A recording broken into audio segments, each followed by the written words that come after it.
Donc, cette semaine, j'aimerais ça terminer notre parenthèse sur les... On avait commencé à parler des dons et des ministères dans Romains 12. Puis on a dit, on va faire une parenthèse. Écoutez, je pense que ça fait 7 ou 8 rencontres qu'on est dans notre parenthèse. Donc, on est dans des études thématiques, le thème des dons spirituels et des ministères. Et je voudrais conclure ce matin en regardant comment on reçoit, premièrement, les dons spirituels. Est-ce qu'on reçoit un appel à un ministère en particulier ou à un service particulier dans l'Église? Puis, la façon qu'on peut les mettre au service des frères et sœurs. Donc, on avait vu, je pense que là, je ne suis pas là. Est-ce que je suis sur le... OK. Merci. Je vais voir si ça... Non, je n'ai pas le contrôle. Il va peut-être falloir le... C'est pas grave. Non, il n'est pas là. Je vais vous faire signe pour le changer, OK? Il va falloir que vous soyez juste attentifs, c'est pas grave. Détail. Donc, avant de commencer, j'aimerais ça, oui, vous raconter une histoire la prochaine. On peut y aller. On peut changer. Ça, c'est une image que j'ai trouvée, c'est la naissance de octuplets, 8 jumeaux. Ce n'est pas de cette famille-là que je vais vous parler de ce matin, mais je voulais commencer par vous raconter une histoire. Il y a une femme du nom de Jody, OK, qui avait les dons de service et de miséricorde. Okay? Et à plusieurs reprises, le Seigneur l'avait utilisé puissamment dans son Église. Il avait été glorifié à travers de son service, de ses ministères. Mais dans la même ville, dans la ville de Jody, il y avait aussi une dame qui avait 8 enfants, bon, qui n'avait pas le même âge, ce n'était pas des jumeaux, évidemment, mais qui un jour a reçu l'horrible nouvelle que son mari était décédé dans un accident de camion. Et c'était aux États-Unis, c'était dans un autre État et assez loin de chez elle. Donc, non seulement elle était dévastée par le chagrin de la perte de son mari, mais en plus, elle était paniquée parce qu'elle ne savait pas quoi faire avec ses 8 enfants pendant qu'elle irait identifier le corps puis faire tous les arrangements pour le ramener dans sa ville pour pouvoir avoir le service. Et c'est là que Jody est entrée en scène dans la situation. Donc, elle s'est premièrement arrangée pour que les 8 enfants soient pris en charge dans des foyers de l'Église, pendant que la maman, peut-être une journée, 2, 3 jours, était partie. Elle s'est aussi occupée à ce que la dame puisse se rendre à l'aéroport, prendre le bon avion, parce qu'elle n'avait jamais pris l'avion auparavant. Donc, elle s'assurait qu'elle avait pris le bon avion.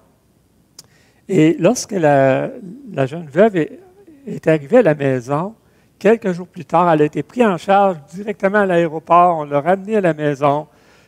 Et quelle surprise en arrivant chez elle. Elle a trouvé sa maison nettoyée de fond en comble, de la cave au grenier.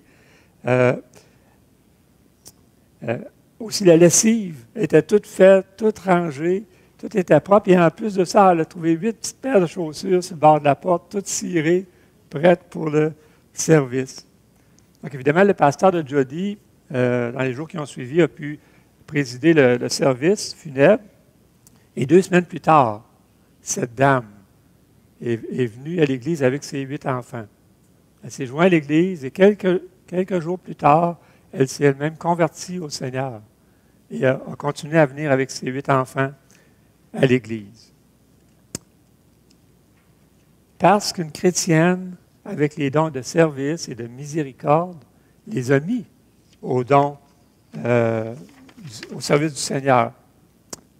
Donc, ce qui s'est passé, c'est que l'Église a fait l'expérience de ce que Dieu était en train de faire juste parce qu'une dame a exercé ses dons spirituels. Donc, Dieu a été glorifié à travers ça et la bonne nouvelle a été annoncée, proclamée à cette dame.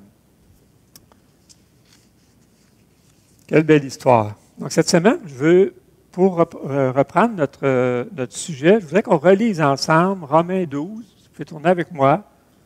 au chapitre 12, au verset 3 à 8. Suivant, s'il te plaît.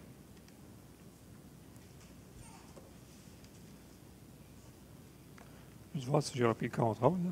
Non, ça ne fonctionne pas. On l'avait débranché, puis ce n'est pas une bonne idée. OK.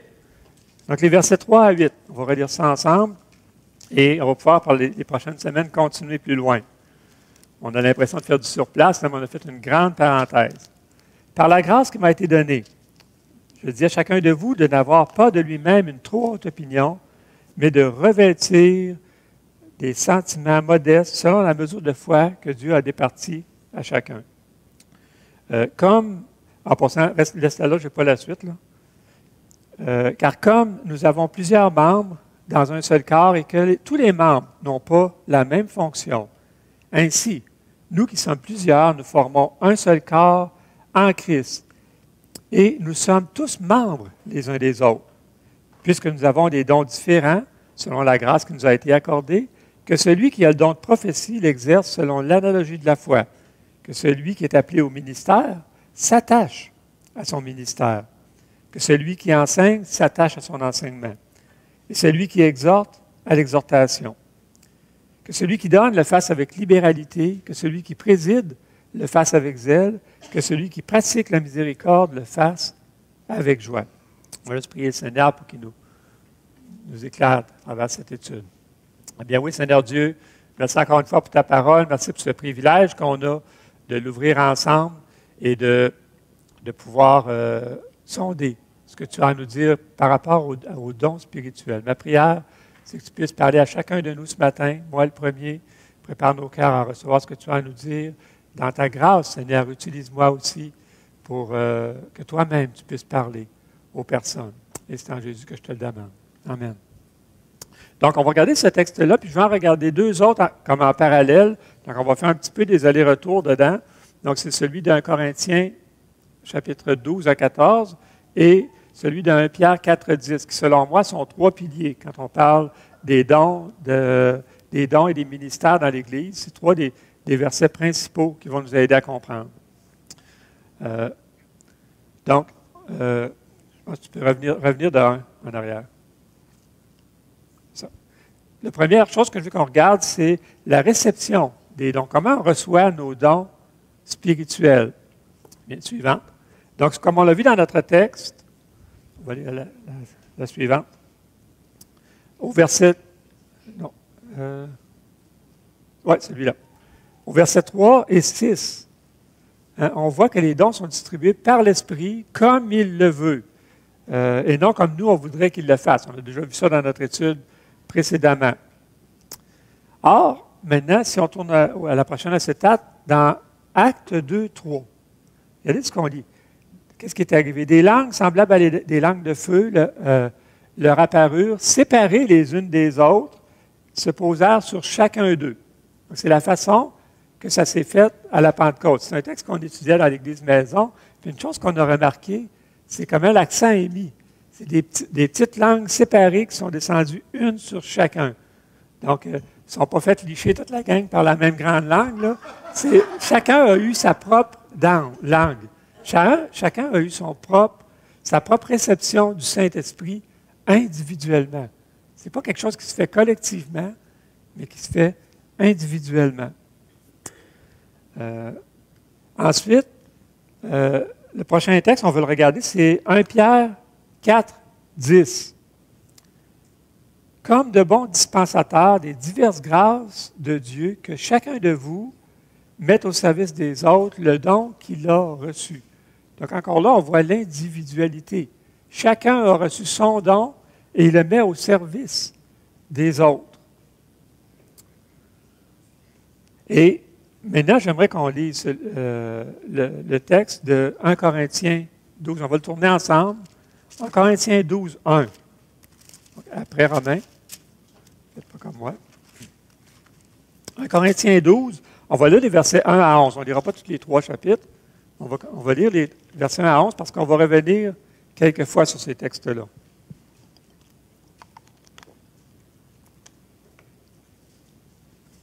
« 1 Corinthiens, chapitre 12 et le verset 11. Donc, pour ce qui concerne les dons spirituels, Je ne veux pas, frères, que vous soyez dans l'ignorance. Vous savez que lorsque vous étiez païens, vous vous laissiez entraîner vers les idoles muettes, selon que vous étiez conduits. C'est pourquoi je vous déclare que nul, s'il parle par l'Esprit de Dieu, ne dit Jésus est anathème, et que nul ne peut dire Jésus est Seigneur si ce n'est par l'Esprit de Dieu. Or, il y a diversité de dons, mais un seul Esprit, diversité de ministères, mais le même Seigneur, diversité d'opérations, mais le même Dieu, qui opère tout en tous. Or, à chacun, la manifestation de l'Esprit est donnée. Or, à chacun est donnée la manifestation de l'Esprit pour l'utilité commune. En effet, verset 8, à l'un est donné par l'Esprit une parole de sagesse, à un autre une parole de connaissance, selon le même Esprit. À un autre la foi par le même Esprit, à un autre le don de guérison par le même Esprit, à un autre le don d'opérer des miracles, à un autre la prophétie, à un autre le discernement des esprits, à un autre la diversité des langues, à un autre l'interprétation des langues. Un seul et même Esprit opère toutes ces choses, les distribuant à chacun comme il veut. Donc, ce passage nous aide à comprendre un petit peu mieux par rapport à la façon que l'Esprit de Dieu est distribué. Dieu décide, l'Esprit décide comment il va équiper chacun d'entre nous, et c'est de façon individuelle et de façon différente pour chacun d'entre nous. Donc, cette pile de cadeaux, on en a reçu un, et il est différent de mon voisin. C'est ce qui fait aussi que souvent, même dans l'Église, on peut être vraiment différent dans notre façon de voir le même événement, parce qu'on est équipé aussi différemment, puis Dieu a voulu ça. C'est la force d'une Église, justement, quand on sait l'utiliser. C'est ça exactement. Donc, une question qu'on pourrait se poser, donc la suivante. Quand est-ce qu'on reçoit notre don? Dans notre exemple de tout à l'heure, dans Acte 2, le verset 4, pas le suivant, on voyait, c'est aussi dans celui de Acte 8, qu'il y a eu comme deux événements différents. Donc, les disciples se sont convertis, puis à la Pentecôte, ils ont reçu l'Esprit. Et un petit peu plus loin, on voit au chapitre 8 de Actes, ceux-ci arrivés chez les Samaritains prièrent pour eux afin qu'ils reçussent l'Esprit, car ils n'étaient pas encore descendus sur aucun d'eux, ils avaient seulement été baptisés au nom du Seigneur Jésus. Alors Pierre et Jean leur imposèrent les mains, ils reçurent l'Esprit. Donc, on pourrait se demander, est-ce que c'est bien deux événements distincts, ou est-ce que c'est la façon que c'est arrivé dans ce cas-là, mais que ce n'est pas le cas toujours? Eh bien, je crois que l'erreur que les Églises qui disent que la réception de l'Esprit et la conversion sont deux événements distincts, l'erreur qu'ils font, c'est qu'ils prennent un texte narratif. Donc, ces deux textes-là de Acte 2 et Acte 8, qui nous relatent la façon que ça s'est produit. Donc, c'est narratif, ça raconte l'histoire, les faits, et ils en font un élément doctrinal. Et ce n'est pas la façon qu'on peut faire dans les Écritures. Des textes narratifs, oui, peuvent nous enseigner, mais ce n'est pas sur une histoire qu'on va construire la théologie. Pour comprendre qu'est-ce qui s'est passé dans ces deux événements-là particuliers, il y en a eu un autre après qu'on va voir tout à l'heure, il faut revenir dans les évangiles. Puis vous vous rappelez la fois que Jésus a demandé « Qui dites-vous que je suis? » Pierre a répondu « Tu es le Christ, le Fils du Dieu vivant. » Ça, c'est le texte, on peut regarder le prochain, Matthieu 16, 18 et 19. Regardez ce qu'il dit ensuite. Et là, il y avait tout un jeu de mots que Jésus a fait. Il faut faire attention de ne pas mal l'interpréter. « Et moi, je te dis que tu es Pierre. » Donc, c'est Pierre qui avait fait cette déclaration-là. « Et sur cette pierre, donc sur cette pierre-là, je bâtirai mon Église. » La déclaration que Pierre avait faite. « Et que les portes du séjour des morts ne prévaudront point contre elle. » Contre l'Église. « Je te donnerai les clés du royaume des cieux. Hein? Ce que tu liras sur la terre sera lié dans les cieux. Ce que tu délieras sur la terre sera délié dans les cieux. Wow! Toute une responsabilité, tout un rôle que Jésus semble donner à Pierre ici. Il va lui donner les clés du royaume des cieux. C'est pour ça que souvent les gens, ou souvent même en blague, vont mettre Pierre à la porte du ciel, puis c'est lui qui dit tu rentres ou tu ne rentres pas. Ce n'est pas ça que ça veut dire.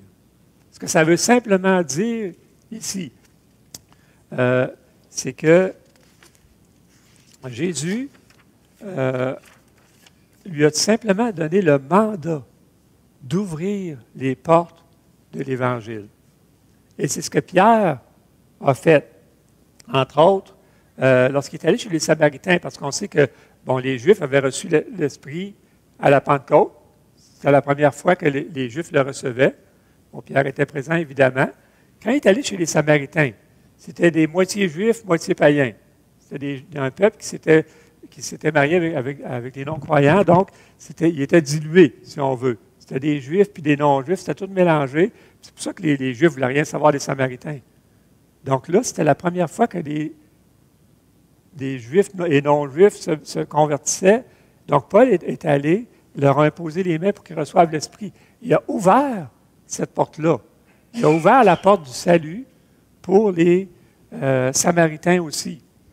Et un petit peu plus tard, dans Acte 10, il est arrivé la même chose. Vous connaissez l'histoire de Corneille? Eh bien, ça, c'était vraiment un païen pur et dur.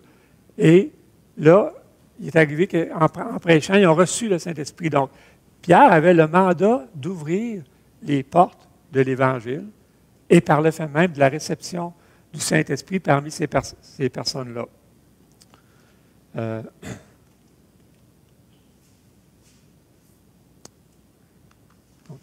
Voilà, le texte est là pour le texte de Acte 10. C'est la même chose, mais pendant qu'il parlait, c'est différent un petit peu parce que pendant qu'il parlait, ils ont reçu un petit peu. Comme Pierre prononçait encore ces paroles, le Saint-Esprit descendit sur eux. Évidemment, il y a eu une manifestation. Ils se sont mis à parler de diverses langues ici. Donc, quand on connaît le contexte de ça, là, ici, c'est des non-croyants qui viennent de recevoir d'être sauvés et recevoir le Saint-Esprit. Et il y a eu une manifestation, ils se sont mis à parler diverses langues. OK? Et là, c'est compréhensible qu'il devait y avoir une manifestation claire. Quand on continue à lire le texte au chapitre 11, on ne l'a pas sur acétate, au chapitre 11, on voit que Pierre a dû rendre des comptes à l'Église de Jérusalem. Hey, comment ça se fait que tu as baptisé des païens? On n'est pas supposé de baptiser des païens. Oui, mais regarde, c'était évident. Ils se sont convertis, l'Esprit est descendu sur eux, puis la preuve, je les ai entendus parler en langue, comme nous. C'est arrivé à la Pentecôte. Donc, c'est un moyen qui devait être assez évident, spontané, pour que les gens de Jérusalem constatent « Ah, ben oui, tu as bien fait de les baptiser. » Ça nous démontre que l'Esprit est aussi accordé aux païens, pas juste aux Juifs. Okay? Donc, voyez-vous, c'est important, tout ce contexte, le rôle de Pierre d'ouvrir ces portes-là. Et qu'aujourd'hui, on peut voir que l'Évangile, et on a plusieurs autres textes qui nous le confirment, mais il est ouvert autant aux Juifs qu'aux demi-Juifs, puis qu'aux non-croyants carrément aussi. Tout le monde a accès au même Évangile. Comme on l'a déjà mentionné dans notre étude dans les versets précédents, souvent lorsqu'on reçoit un don spirituel, c'est un peu comme une graine que Dieu va implanter dans nous, va nous mettre. Et souvent, c'est un don qui doit être raffiné, qui doit croître, qui doit maturer en nous. Évidemment, là, ici, le don des langues peut être plus spontané, mais souvent, c'est des dons qui sont plus, qui ont besoin de croître en nous. Par exemple, si quelqu'un est appelé à être ancien, okay? Si quelqu'un serait appelé d'être ancien dans une église, éventuellement,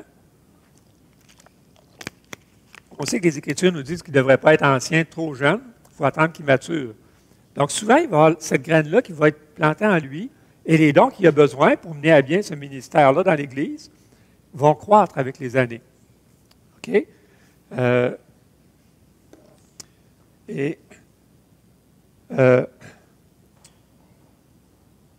Donc, ces dons-là ne sont pas nécessairement clairs dès le début de la vie chrétienne de la personne. Par contre, il va y avoir des évidences qui vont être là. Je vais vous raconter un petit peu quelque chose de mon expérience personnelle à ce niveau-là. Un de mes dons, c'est au niveau le don d'enseignement. Bon, peut-être qu'il y en a qui ne seront pas d'accord, vous pouvez venir me voir après, mais un an après ma conversion, j'ai commencé déjà à enseigner à l'école, pas à l'école du dimanche, mais dans le groupe jeunesse. Pour la première fois, je pense que ça faisait à peu près un an que j'étais converti.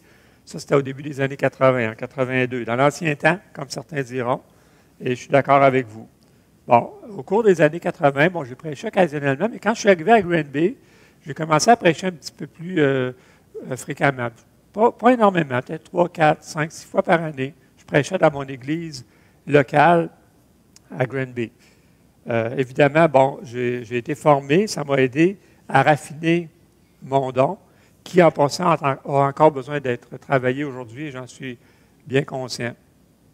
Mais une chose que je peux vous affirmer, c'est que quand je me suis converti, Dieu a mis un feu dans mon cœur pour la prédication, pour enseigner sa parole, un amour de sa parole, puis le besoin même de le partager autour de moi. Puis ça, c'est jamais parti. C'est toujours resté. Comme je l'ai dit au début, c'était probablement beaucoup plus embryonnaire, mais c'était là. Ce feu-là est toujours resté. Et ça, c'est un bon indice souvent, quand on a ce feu-là, pour considérer où est notre appel dans l'Église. Donc, c'est là le deuxième point que je voudrais qu'on regarde. On peut avancer, je pense, de 2 acétates. Le deuxième point, donc l'appel. Oui, encore. L'appel à un service particulier. Donc, est-ce qu'il existe, on peut aller déjà à la suivante, est-ce qu'il existe un appel particulier pour un ministère dans l'Église ou est-ce que je dois le trouver tout seul? Est-ce que je dois le décider tout seul?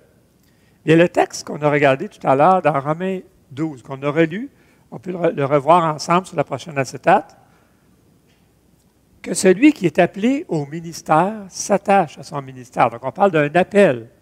Dieu appelle quelqu'un au ministère. Donc, la prochaine question qu'on peut se poser sur le prochain, ça signifie quoi appeler au ministère?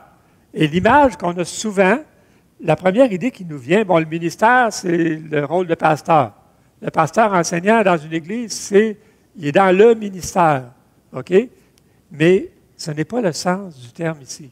Ce n'est pas le sens du terme. Le mot qui est utilisé ici, c'est le terme diaconat. Hein? Ça vous rappelle un mot, diacre, c'est service. Donc, ce que le texte dit, c'est que celui qui est appelé au service s'attache à son service. C'est ça le sens du terme.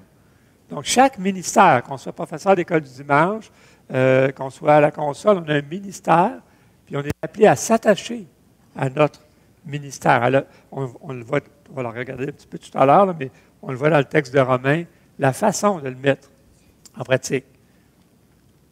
Donc oui, il existe un appel personnel pour un ministère donné. Dieu t'appelle à jouer un rôle dans un des ministères de l'Église de l'Est de l'Ontario en particulier. Mais le dilemme est toujours de discerner comment me vient cet appel. Comment est-ce que je peux connaître l'appel personnel au ministère que Dieu m'adresse? Eh bien, permettez-moi encore de revenir à mon expérience personnelle. Donc, par rapport à mon rôle d'enseignement, comme j'ai dit, ce don était de façon embryonnaire à ma conversion, mais je ne suis pas devenu pasteur le lendemain, ou prédicateur le lendemain de ma conversion. Donc, j'ai commencé à servir là où je voyais que j'avais des aptitudes, où le Seigneur m'avait équipé. J'ai commencé à jouer un rôle comme animateur, comme Randy l'a fait ce matin, président. Et d'ailleurs, j'étais content parce qu'on voyait déjà, chez Randy, il y a déjà une semence qui est là au niveau de l'enseignement. Hein? On voit qu'il est à l'aise dans les transitions de chant, amener un texte, même comme nous l'expliquer. Il y a quelque chose qui est là, et c'est des choses qui se voyaient déjà. Je pouvais, à travers mon ministère, être d'animateur déjà, mon don d'enseignement était utilisé d'une façon différente, mais il l'était déjà. Euh,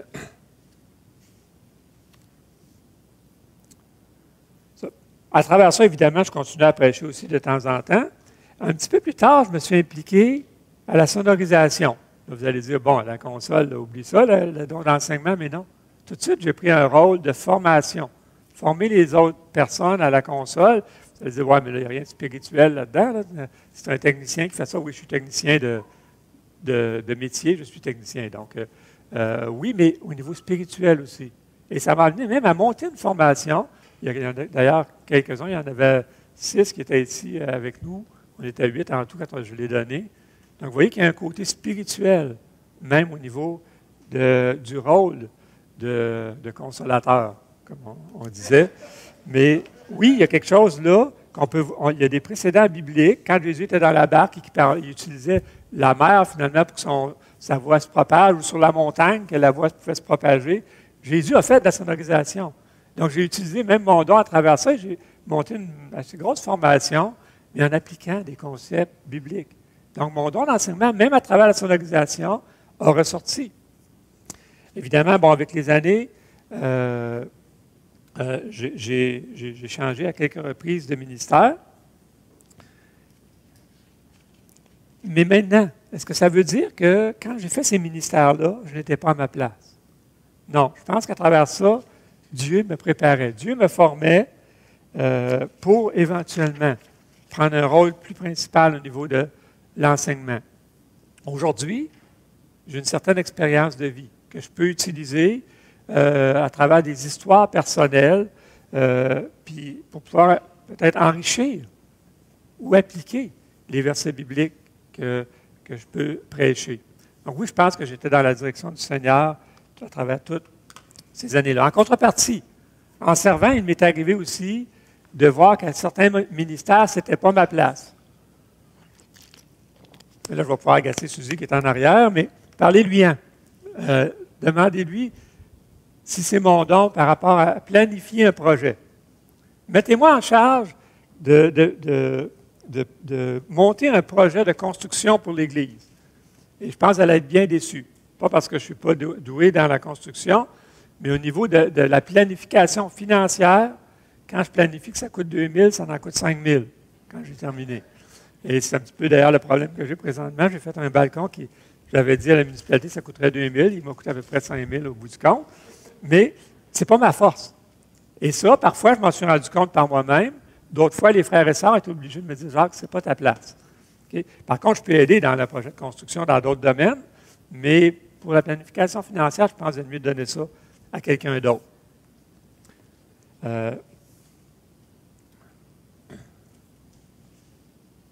Donc, un jour, à travers mon cheminement, un de mes pasteurs m'a dit qu'il voyait que Dieu, c'était le temps que je passe à une autre étape, à être formé plus intentionnellement pour le ministère. Et effectivement, j'ai pris des responsabilités dans ce sens-là, j'ai pris des formations, j'ai été coaché à travers ça pour me préparer un jour à prendre une charge de pasteur enseignant.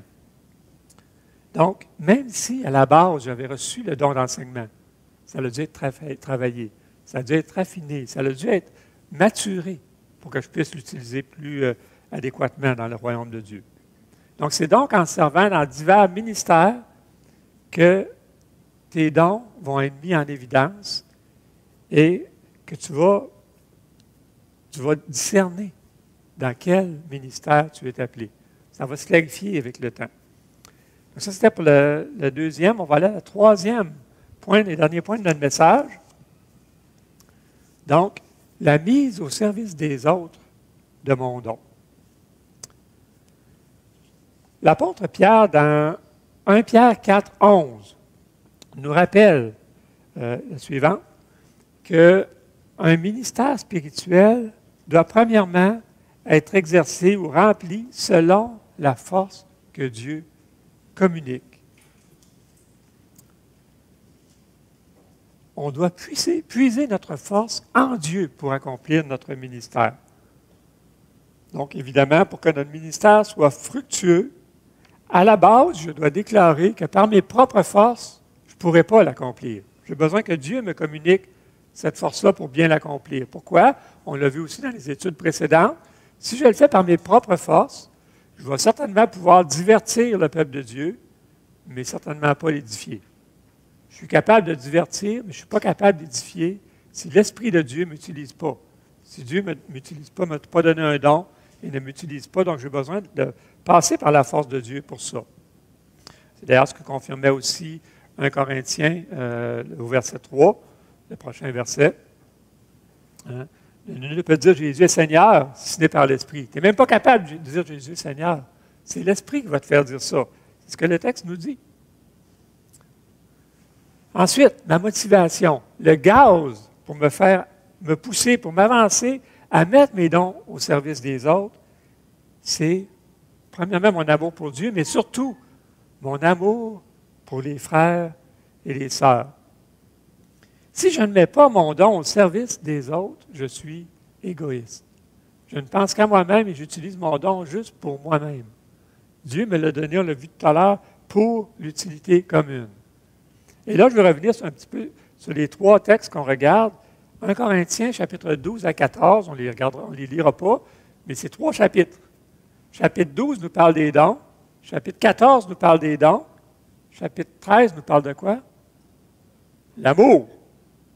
Entre les deux, il y a un chapitre complet sur l'amour. Souvent, on utilise le 1 Corinthiens 13 dans un mariage. C'est un très beau texte pour un mariage. Mais dans le contexte que ça a été donné, c'est dans l'exercice de mes dons. C'est dans ce contexte-là que le 1 Corinthiens 13 nous a été donné. La façon d'exercer nos dons, c'est dans l'amour. L'amour parfait qui est décrit dans 1 Corinthiens 13. La même chose pour Romains 12. Romains 12, les deux versets qui suivent, ce qu'on a lu, que la charité soit sans hypocrisie, ayez le mal en horreur, attachez-vous fermement au bien. Par amour fraternel, soyez pleins d'affection. Ce qui suit notre texte de Romains, et qu'on va peut-être regarder la semaine prochaine, probablement qu'on va aller plus loin que ça, mais c'est dans l'amour qu'on va pouvoir mettre ces dons-là au service des frères et sœurs. Et évidemment, on ne sera pas surpris si on regarde ce qui précède le texte de 1 Pierre 4, 10, notre prochaine acétate, projection plutôt. Avant tout, ayez les uns pour les autres une ardente charité, car la charité couvre une multitude de péchés. Juste avant le texte d'1 Pierre 4. Voyez-vous que nos trois principaux textes des Écritures, le contexte dans lequel on le met au service des autres, c'est l'amour. C'est l'amour qui va me pousser à mettre mon don au service des frères et sœurs. Parce que j'aime le peuple de Dieu. Parce que nous voulons mettre à la disposition de nos frères et sœurs le don qui nous distingue. Ce qui nous distingue, nos frères et sœurs en ont désespérément besoin. Donc, c'est pour ça qu'on veut mettre nos dons à leur service. Ce qu'il y a de plus extraordinaire, c'est qu'on n'a pas besoin de s'auto-motiver pour mettre nos dons au service des autres. Parce que l'amour nous a été donné, vous vous rappelez le texte de Galates 5, 22? Hein? Le fruit de l'esprit, c'est l'amour, la joie, la paix, mais l'amour. Donc déjà, le fruit de l'esprit en nous pousse à mettre notre don au service des autres. Ce n'est pas un effort qu'on a à faire, c'est de laisser l'esprit agir, puis il va nous pousser à mettre notre don au service des autres. Donc ce n'est pas se faire taper sur la tête, mais au contraire, laissez-les agir. Laissez l'esprit agir, puis mettre votre don au service des frères et sœurs. Ben, coudonc. Hein? Voilà pour la dynamique des dons spirituels. On parlait de la dernière. Ouais. Oups, on a eu un petit manque ici. Maintenant, avec tous les moyens qu'on a et qu'on a vus dans les dernières semaines, pour mettre notre don au service des autres, on a l'embarras du choix, frères et sœurs. La façon qu'on va pouvoir mettre notre don au service des frères et sœurs. Si tu es un enfant de Dieu, je peux t'affirmer une chose ce matin, avec certitude, puis je suis certain de ne pas me tromper. Tu en as reçu un cadeau. Tu en as reçu au moins un don de l'Esprit. Tu en as un. Ma question, c'est le connais-tu? Connais-tu ton don spirituel? Si tu ne le connais pas, je crois qu'en tant que pasteur enseignant, on a carrément manqué le bateau. C'est notre rôle d'amener les frères et sœurs, de les aider à trouver leur don spirituel, parce que tu en as un. Et non seulement tu as un don, mais tu es appelé à jouer un rôle, un service, un ministère dans l'Église de l'Est de l'Ontario. Évidemment, on a peut-être oublié de te dire que ton cadeau, tu pouvais l'ouvrir. Et évidemment, tu dois l'ouvrir si tu veux pouvoir le mettre au service des frères et sœurs. Des fois, on n'a juste pas pensé, on n'a pas été enseigné qu'il faut le découvrir, notre don, le déballer, effectivement. C'est vous qu'est-ce qui est le plus extraordinaire avec notre histoire du début? C'est que bien que Jody n'était pas une évangéliste, elle a contribué à amener une âme au Seigneur. Pourquoi? Parce qu'elle a simplement mis ses dons au service des autres.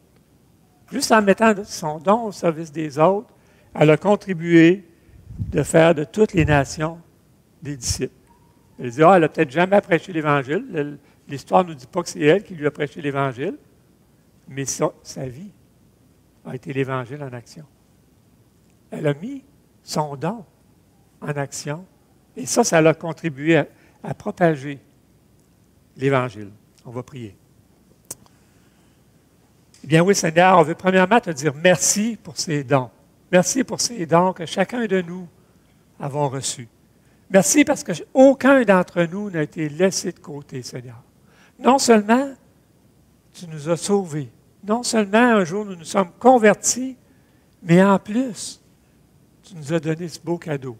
Un don spirituel qui nous est propre à chacun. Seigneur, certainement, je vais te demander d'aider chacun de nous de découvrir son don et de le mettre en pratique dans un ministère donné dans l'Église, Seigneur. Pour qu'on puisse grandir ensemble, pour qu'on puisse voir ton Église s'épanouir, là où tu nous appelles chacun d'entre nous. Et c'est en Jésus que je veux te prier. Amen. Donc, la semaine prochaine, on va revenir à notre prédication par exposition. On va continuer. Vous allez voir, on va passer plus vite. Vous allez vous rendre compte que dans notre parenthèse, on a déjà utilisé beaucoup de thèmes qui s'en viennent. Donc, on va pouvoir progresser plus vite dans notre texte de Romains 12. On va commencer au verset 9 la semaine prochaine. Merci bien. Merci beaucoup. Je vous invite à se mettre au debout.